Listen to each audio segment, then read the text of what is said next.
أعوذ بالله من الشيطان الرجيم بسم الله الرحمن الرحيم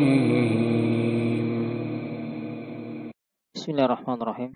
Alhamdulillah wassalatu wassalamu ala Rasulillah wa ala alihi wa ashabihi wa man tabi'ahum bi ihsanin ila yaumiddin wa ba'd. Ikhwati fillah azani Allah wa iyyakum. Kita lanjutkan kembali pembahasan fikih puasa Ramadan. Pembahasan kali ini berkaitan dengan siapa saja yang dibolehkan untuk berbuka atau tidak berpuasa. Yang pertama yaitu orang yang sakit. Secara umum orang yang sakit dibolehkan baginya untuk tidak berpuasa.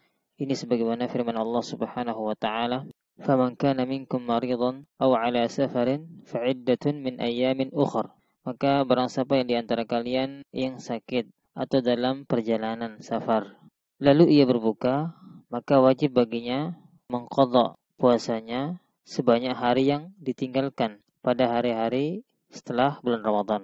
Dan telah dinukil ijma dalam hal ini sebagaimana yang disebutkan oleh Ibnu Hazm, Ibnu Qudamah, An-Nawawi, Ibnu Taimiyah dan para ulama lainnya. Imam Ibnu Qudamah berkata, "Ajma'a ahlul ilmi ala ibahatil fitri lil marid fil jumlah." Dan telah ijma para ulama bolehnya berbuka atau tidak berpuasa bagi orang yang sakit secara umum.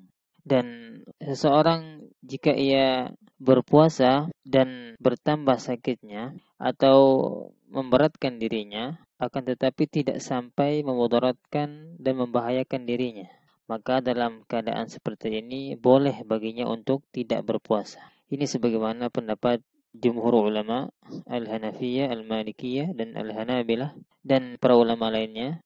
Imam Al-Qurtubi pernah berkata, wa qala jumhur minal ulama, dan jumhur para ulama berkata, idza kana bihi maradun, jika dia memiliki penyakit, yu'limuhu wa yu'dhihi, yang penyakit itu menyakiti dirinya, mengganggu dirinya, jika dia berpuasa, au yukhafu tamayudahu au yukhafu tazayyudahu sahalahul fitr, ya, atau ditakutkan penyakitnya makin bertambah, maka boleh baginya untuk berbuka. Dalilnya sebagaimana firman Allah Subhanahu wa taala, "Wa man kana maridan aw 'ala safarin fa'iddatum min ayyamin ukhra yuridullahu bikumul yusra wa la yuridu bikumul usra wa litukmilul 'iddata wa litukabbirullaha 'ala ma hadakum wa la'allakum tashkurun." Dan barang siapa yang sakit atau dalam perjalanan atau safar, maka wajib baginya untuk mengqadha puasanya sebanyak hari yang dia tinggalkan pada hari-hari yang lain, yaitu setelah Ramadan. Allah menghendaki kemudahan bagimu dan tidak menghendaki kesukaran, kesulitan bagimu. Dan hendaklah kamu mencukupkan bilangannya dan hendaklah kamu mengagungkan Allah atas petunjuknya yang diberikan kepadamu supaya kamu bersyukur. Dalam surat Al-Baqarah ayat 185. Adapun jika sakitnya itu memudaratkan dan membahayakan dirinya dan bahkan bisa membinasakan dirinya, maka wajib baginya untuk berbuka atau tidak berpuasa. Ini sebagaimana pendapat jumhur ulama Al-Hanafiyah, Al-Malikiyah, Asy-Syafi'iyah dan sebagian Al-Hanabilah. Dalilnya firman Allah Subhanahu wa taala, "Wala taqtulu anfusakum." Dan janganlah kalian membunuh diri kalian. Surat An-Nisa ayat 29. Dan larangan dalam ayat ini mengandung larangan menghilangkan jiwa dan juga apa-apa yang memudaratkan jiwa. Dan juga dalil ini digunakan oleh Amr bin As untuk meninggalkan mandi janabah dalam keadaan sangat dingin karena ditakutkan bisa memudaratkan dirinya, dan Nabi SAW ketika itu mengikrarkannya, tidak menentangnya. Dalil berikutnya yaitu firman Allah Subhanahu wa taala, "Wala tulqu biaidikum ila tahlukah."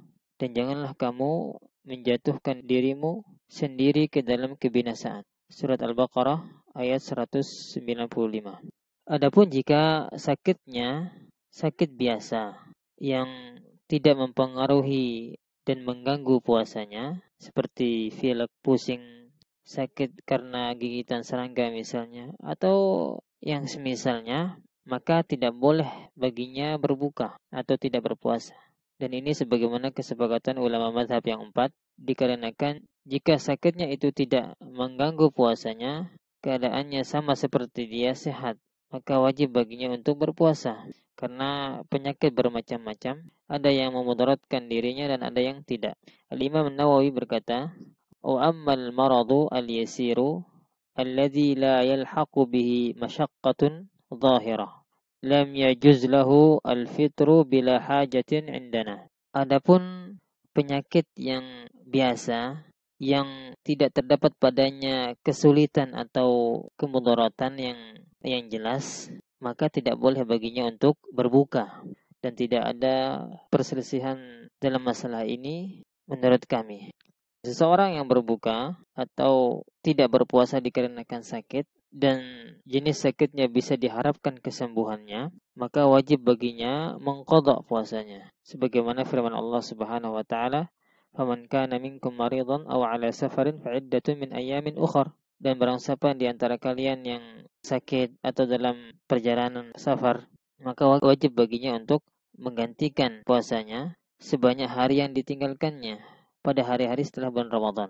Surat Al-Baqarah ayat 184. Dalam ayat ini terdapat dalil wajibnya mengqadha puasanya dikarenakan sakit. Yang sakitnya ada kemungkinan untuk sembuh, dan telah dinukil ijma' dalam hal ini oleh Ibnu Hazm, Ibnu Rushd, dan Ibnu Qudamah, dan juga Ibnu Hajar Al-Haythami.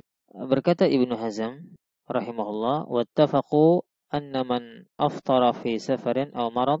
Dan para ulama sepakat bahwasanya siapa-siapa yang berbuka, tidak berpuasa, dan dia dalam keadaan safar atau sakit, fa'alaihi qada'u ayyami adadi ma aftara. Maka wajib baginya untuk mengqadha hari-hari yang dia tinggalkan. Malam ya'ti alaihi Ramadan akhir. Sebelum datang Ramadan berikutnya. Dia harus mengqadhanya sebelum datang Ramadan berikutnya. Dalam kitab Maratibul Ijma' halaman 40. Ibnu Rushd berkata, "Wa amma hukmul musafir idza aftara." Dan hukum orang yang bersafar jika dia berbuka, fahuwal qadha, yaitu mengqadhanya, wajib menggantinya, bittifaqi, sebagaimana kesepakatan ulama. Wa kadzalikal marid, begitu juga orang yang sakit, dikaulihi ta'ala, sebagaimana firman Allah Subhanahu wa taala, fa'iddatun min ayyamin ukhra. Maka hendaklah dia mengqadha, menggantikan puasanya tersebut pada hari-hari yang lain, yaitu setelah Ramadan. Dalam kitab Bidayatul Mujtahid jilid 1 halaman 298. Adapun jika seseorang yang berbuka atau tidak berpuasa dikarenakan sakit yang jenis sakitnya tidak diharapkan kesembuhannya, seperti sakit yang sudah berlangsung lama, maka wajib baginya memberikan makanan setiap harinya kepada satu fakir miskin atau membayar fidyah. Dan ini sebagaimana kesepakatan ulama mazhab yang 4, dan pendapat inilah yang diambil oleh kebanyakan para ulama, karena ini sama keadaannya dengan orang yang sudah tua atau lemah.